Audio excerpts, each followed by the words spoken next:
Imagine a place where faith feels untouchable. A sanctuary where the world's chaos is supposed to fade away. A small church in a quiet corner of Jamaica, filled with worshipers singing praises, their voices streaming live to the world. Then, in an instant, that peace shatters. Gunshots ring out. A woman collapses. Blood stains the sacred floor, and the world watches it unfold in real time on Facebook Live. This is not fiction. This is the chilling true story of Andrea Lowe-Garwood, a 51-year-old mother, leader, and devout Christian, gunned down in cold blood during a church service on January 31st, 2021. But what makes this tragedy even more unthinkable? The man who pulled the trigger was no stranger. He was someone she loved, someone she trusted, her own stepson. Welcome to Dark Truth Files, where we uncover the haunting truths behind the cases that shake us to our core. Today, we're diving into a story of betrayal, greed, and a family torn apart by a single, devastating act. What drove a son to orchestrate the murder of his stepmother in a house of worship? How did a community's trust in safety crumble in seconds? And why, years later, does justice still feel so far out of reach? Stick with us as we unravel the life, death, and legacy of Andrea Lowe-Garwood, a woman whose warmth touched everyone she met, until a twisted web of resentment ended it all. This is a story that will grip you, haunt you, and make you question the darkness that can hide in plain sight. 23-year-old Leon Hines, the driver of the getaway car in the murder of 51-year-old Andrea Lowe-Garwood in Falmouth, Trelawney on January 31, has pleaded guilty to illegal possession of firearm and accessory after the fact. He was initially charged for murder, illegal possession of firearm, accessory before the fact, accessory after the fact, conspiracy to commit murder, and misprision of felony. He was taken to hospital where she died while undergoing treatment. Hines allegedly drove a white Toyota Allion motorcar transporting the other two accused men to the church and later led to them escaping. Hines appeared before the Home Circuit Court in Kingston on Thursday, February 18, where he signed the plea agreement. On a Sunday morning in Trelawney, Jamaica, the Agape Christian Fellowship Church was a beacon of hope. Nestled in the quiet town of Falmouth, this small congregation was known for its tight-knit community and unwavering faith. That morning, like every Sunday, the service was live-streamed on Facebook, connecting worshipers near and far. The pews were filled with familiar faces, elders, families, and friends, all gathered to share in prayer and song. But at 9 a.m., that sacred space became a crime scene.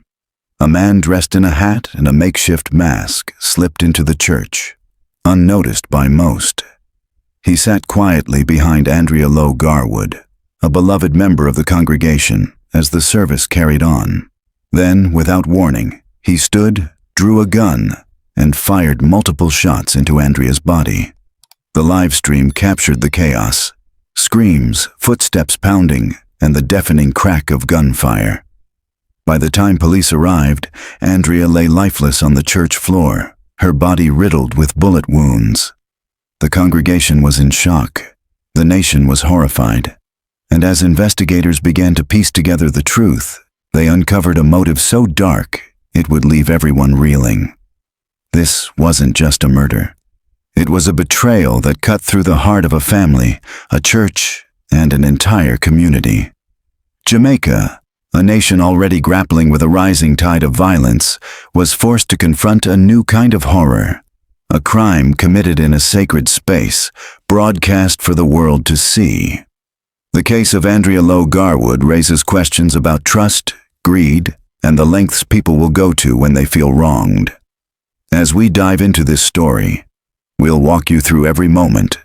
The joy of Andrea's life, the terror of her final seconds, and the investigation that exposed a conspiracy.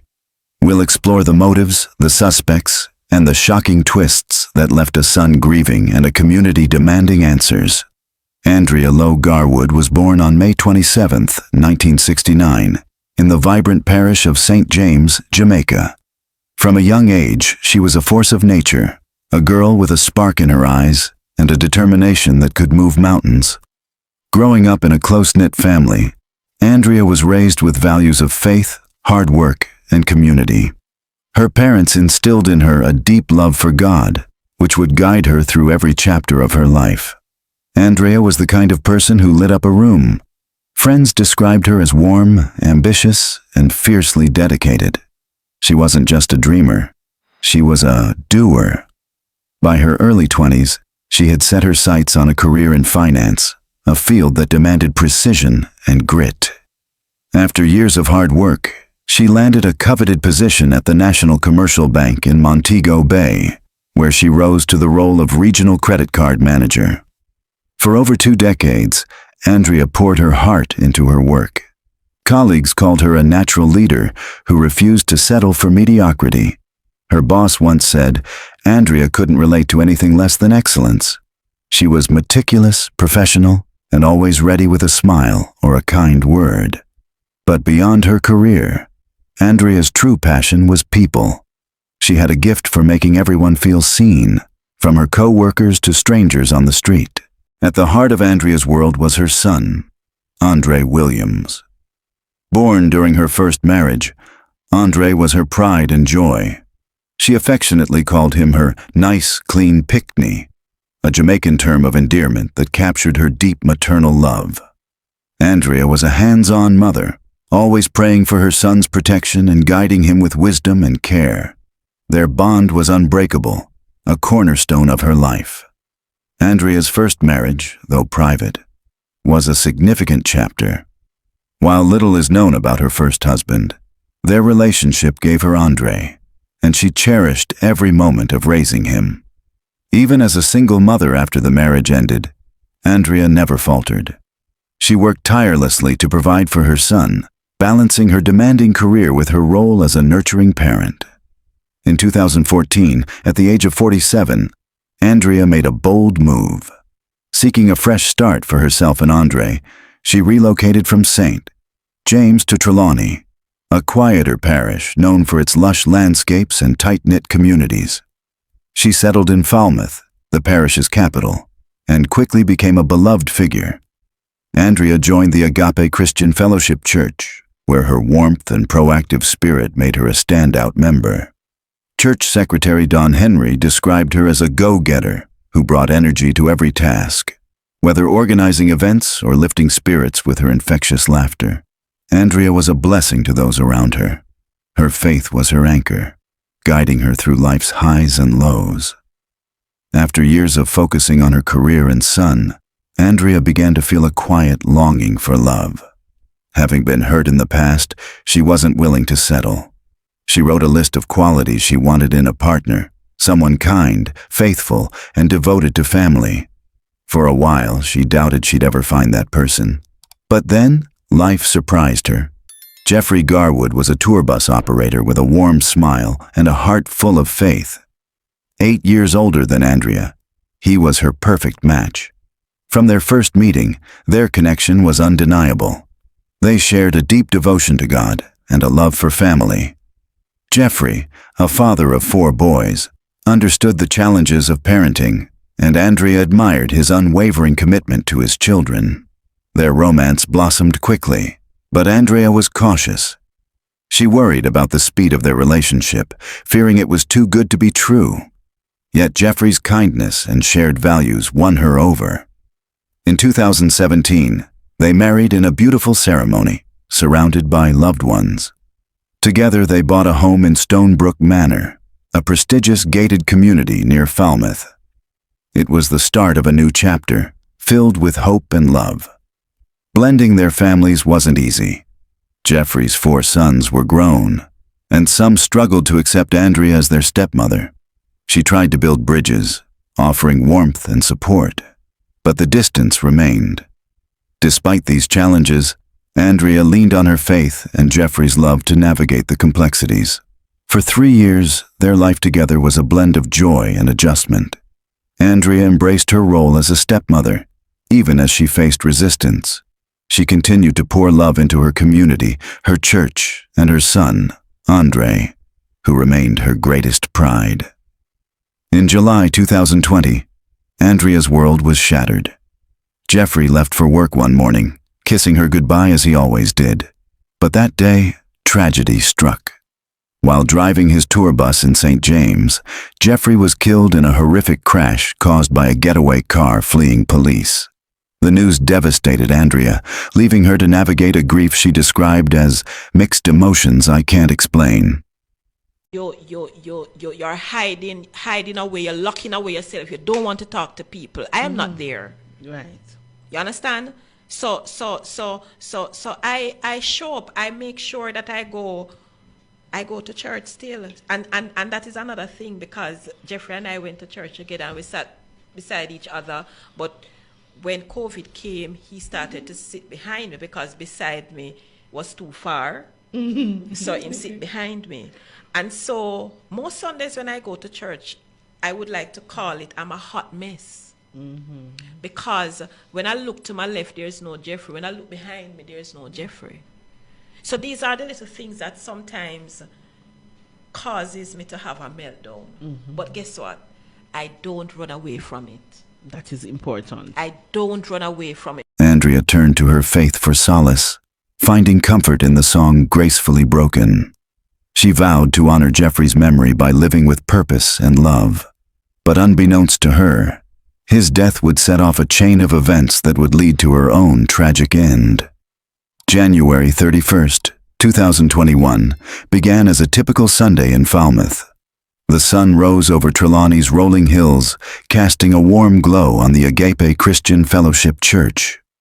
By 8:30 a.m., worshippers filled the pews, their voices rising in song. The service was live-streamed on Facebook, a practice the church had adopted to include members unable to attend in person. Andrea Lowe-Garwood arrived early, as she always did. Dressed in a vibrant outfit that reflected her lively spirit, she took her usual seat near the front. She smiled at familiar faces, her presence a comforting constant in the congregation. The pastor's sermon began, and the room was filled with a sense of peace. At around 9 a.m., a senior church member noticed something unusual. A young man entered the church, his face partially obscured by a hat and a handkerchief tied as a makeshift mask. In the context of the ongoing pandemic, masks weren't uncommon, but his attire felt out of place. Too deliberate, too odd. He slipped into a pew behind Andrea, blending into the crowd. The elder considered approaching him but decided to wait until the service ended. It was a decision that would haunt him forever. The service continued, moving into the praise and worship session. Voices soared, hands clapped, and the congregation was lost in devotion. No one suspected the danger lurking just feet away. At approximately 9:15 a.m., the calm was obliterated. In one fluid motion, the man stood, pulled a handgun from his jacket, and fired multiple shots into Andrea's upper body. The gunfire was deafening, each shot a violent punctuation in the sacred space. Andrea collapsed instantly, her body crumpling to the floor. The live stream didn't capture the act itself, but the audio told a chilling story. Screams erupted, chairs toppled, and footsteps pounded as worshippers scrambled for safety. Some dove under pews, others ran for the exits. The pastor froze, his sermon cut short by the chaos. An off-duty police officer attending the service sprang into action. He drew his weapon and fired a shot into the air, hoping to startle the shooter into submission. The tactic worked momentarily. The gunman froze, then bolted for the exit. But in his haste, he made a critical mistake. As he fled, his phone slipped from his pocket, hitting the ground with a clatter. Outside, the shooter leapt into a waiting white Toyota Allion, driven by an accomplice. Tires screeched as the car sped off, disappearing into Falmouth's quiet streets. Inside the church, the scene was heartbreaking. Andrea lay motionless, blood pooling beneath her. Congregants, some sobbing, others in shock, gathered around her, praying for a miracle that wouldn't come. Paramedics arrived quickly but could do nothing. Andrea Lowe-Garwood, 51, was pronounced dead at the scene. The congregation was left grappling with the unthinkable, a sacred space violated, a beloved member gone. As police swarmed the church, the community reeled. News of the shooting spread like wildfire, amplified by the live stream that had captured the audio of the tragedy. Social media erupted with shock and grief, with many questioning how such a horror could unfold in a place of worship. Investigators found the shooter's dropped phone, a critical piece of evidence. Eyewitnesses described the suspect's attire in the getaway car, and one quick-thinking congregant had noted the car's license plate as it sped away. These clues would prove invaluable, but the investigation was just beginning. The question on everyone's mind: who would do this to Andrea, and why? The answers would lead to a family torn apart and a conspiracy that no one saw coming. As police cordoned off the Agape Christian Fellowship Church, the investigation kicked into high gear. The dropped phone, the license plate number, and eyewitness accounts gave detectives a strong starting point. But the motive remained elusive. Why would someone target Andrea, a woman known for her kindness and faith? The first breakthrough came with the getaway car. The white Toyota Allion was traced to a rental agency, where records showed it had been rented 2 days earlier by a 23-year-old storekeeper named Leon Hines. Hines, employed at Cornwall Regional Hospital in Montego Bay, had no criminal record. Colleagues described him as quiet and hard-working, making his involvement baffling. When police questioned Hines, he claimed the car had been stolen, but his story didn't hold up. The phone found at the scene was linked to him, and forensic analysis revealed texts and calls that tied him to the crime. Hines wasn't the shooter. He was the getaway driver. But who was he working with, and why? The investigation took a darker turn when police identified the shooter, Dwight Bingham, a construction worker with no prior connection to Andrea. Bingham was known in his community as unassuming, but his actions on January 31st painted a different picture. Surveillance footage and witness descriptions confirmed he was the masked man who entered the church. But why would Bingham, a stranger, target Andrea? Detectives theorized he was a hired gun, paid to carry out the killing.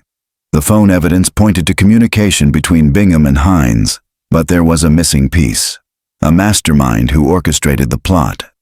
The case took a gut-wrenching turn when police arrested a third suspect, Javan Garwood, also known as Janoy, Andrea's 29-year-old stepson. Javan was one of Jeffrey Garwood's 4 sons from a previous relationship. His arrest sent shockwaves through the family and community. Could a son really orchestrate the murder of his stepmother?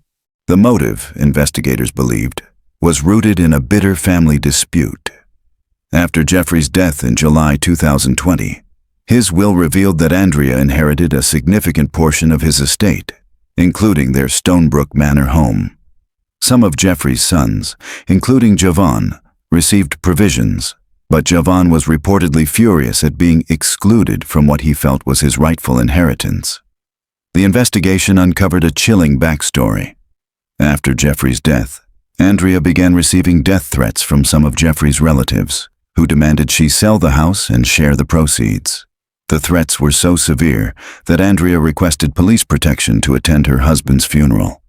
Despite the harassment, she stood her ground, refusing to give in to their demands. Javan's resentment, police believed, drove him to orchestrate the murder. He allegedly hired Bingham, with Hines as the getaway driver, to eliminate Andrea and secure the estate.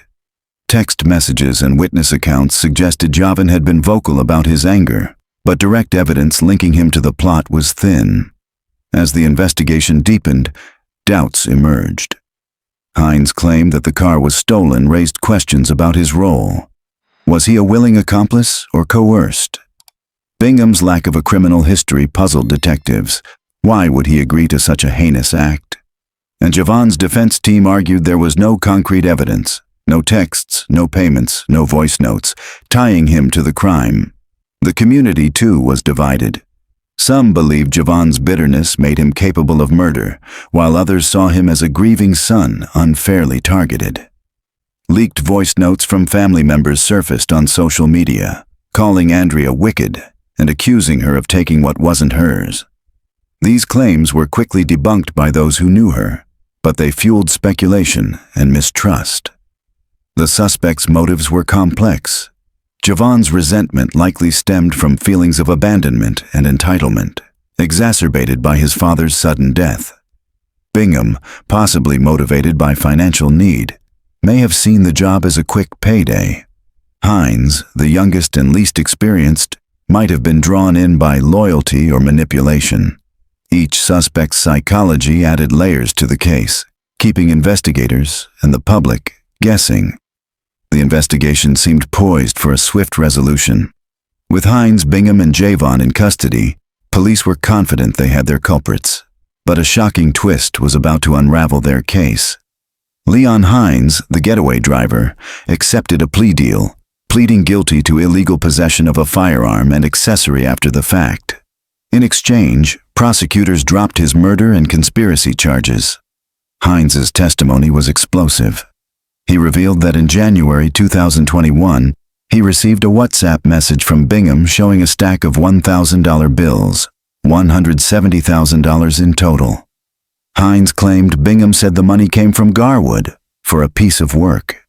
Initially, Hines thought it was for construction work at Javan's home in Rose Heights. But when Bingham offered him a cut to drive the getaway car, Hines realized the job was far darker. The courtroom was stunned. Hines's testimony pointed directly at Javan as the mastermind. But then came the twist. Hines admitted Bingham never explicitly said the money was for murder. The ambiguity weakened the prosecution's case, leaving room for doubt. Hoping to solidify their case, prosecutors turned to Dwight Bingham, the shooter. Initially, Bingham agreed to testify against Javan, raising hopes of a conviction. But in a jaw-dropping turn, he flipped during a court appearance. Bingham refused to cooperate, claiming he had nothing to say. For years he remained silent, stonewalling investigators and leaving the case against Javan on shaky ground. Without Bingham's testimony, the prosecution's case crumbled. There were no direct messages, no financial records, no concrete evidence linking Javan to the plot. The dropped phone and license plate tied Hines and Bingham to the crime, but Javan's role remained speculative. The twists in the case sparked outrage. Social media exploded with debates, with some calling for justice for Andrea and others questioning whether Javan was unfairly targeted. The leaked voice notes, falsely labeling Andrea as wicked, added fuel to the fire. Her friends and colleagues rallied to her defense, sharing stories of her generosity and faith. The media amplified the story, with outlets like the Jamaica Gleaner and Loop News covering every development. The public's faith in Jamaica's justice system wavered, as many felt the rising violence in the country. 113 murders in January 2021 alone demanded stronger action. Despite the setbacks, forensic evidence kept the case alive. The phone dropped at the scene contained texts between Hines and Bingham, confirming their coordination. Surveillance footage from nearby streets corroborated the getaway car's movements, but the lack of direct evidence against Javan remained a hurdle. On March 21, 2023, Leon Hines was sentenced to 6 years in prison for his role as the getaway driver. On January 25, 2023, Dwight Bingham, the shooter, received 42 years with the possibility of parole after 30. But the most controversial outcome came on July 13, 2023, when Chief Justice Brian Sykes directed the jury to find Javan Garwood not guilty due to insufficient evidence. The verdict was a gut punch to Andrea's family, especially her son, Andre Williams. He left the courtroom in silence, overwhelmed by grief and disbelief. The lack of justice for his mother left him shattered, retreating to mourn in private. The shooting rocked Falmouth and beyond. The Agape Christian Fellowship Church, once a sanctuary, became a symbol of violated trust. The congregation struggled to heal, but eventually reopened, determined to reclaim their sacred space. Community leaders called for stronger measures to address Jamaica's rising violence, pointing to the 113 murders in January 2021 as a wake-up call. Andrea's legacy lived on through her son, Andre, who vowed to honor her warmth and love. Friends and colleagues shared stories of her impact, from her leadership at the bank to her uplifting presence at church. Andrea Lowe-Garwood's story is a stark reminder of the fragility of trust and the devastating consequences of greed. While two of her killers are behind bars, the alleged mastermind walks free, leaving questions unanswered. Did Javan Garwood orchestrate this heinous act, or was he a victim of circumstance? We invite you to share your thoughts in the comments below. Do you believe justice was served, or does Andrea's family deserve more? Have you experienced a betrayal that shook your faith in those closest to you? Your voice matters. Thank you for joining us on Dark Truth Files. If this story moved you, hit that like button, subscribe, and ring the bell for more true crime stories that uncover the truths we can't ignore. Until next time, stay safe, and may Andrea's gentle soul rest in peace.